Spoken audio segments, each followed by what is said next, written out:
దవాఖాన్ల హాలత్ మొత్తం మారుస్తున్నాం. సర్కారు దవాఖాన్లకు వచ్చే మా బాధల కోసం అన్ని తీర్ల సౌలతులు చేస్తున్నామని ముఖ్యమంత్రితో పాటు ఆరోగ్య శాఖ మంత్రి దామోదర రాజనరసింహ సార్ కూడా చెప్తుంటాడు. కానీ ఈ దవాఖాన్ల పరిస్థితి ఎట్లున్నదో చూడరి.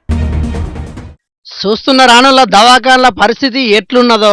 క్షణం కూడా కరెంటు పోకుండా ఉండాల్సిన దవాఖాన్ల కరెంటు పోవుట్లా పేషెంట్లు అరిగోసపడే పరిస్థితి మోపైంది. అది కూడా ఏ చిన్న ప్రాథమిక ఆరోగ్య కేంద్రం గిట్లా కాదు.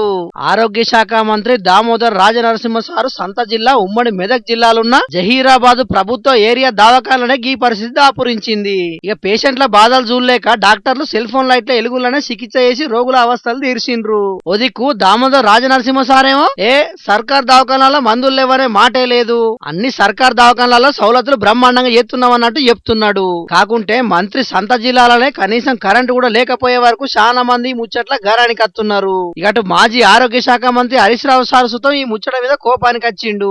ఒకవైపు కరెంటు కోతలు, మరోవైపు ఆసుపత్రులున్న జనరేటర్ పనిచేయది, ఆఖరుకు సెల్ ఫోన్ లైట్ వెలుగులనే చికిత్స చేయాల్సిన దుస్థితి. 300 మంది మీదనే పేషెంట్లు వచ్చే జహీరాబాద్ సర్కార్ దవాఖానాలనే పరిస్థితి ఇట్లుంటే ఇక గ్రామీణ ప్రాంతాలుండే కడమ దవాఖాన పరిస్థితి ఎట్లున్నట్టు అని ప్రశ్నించిండు.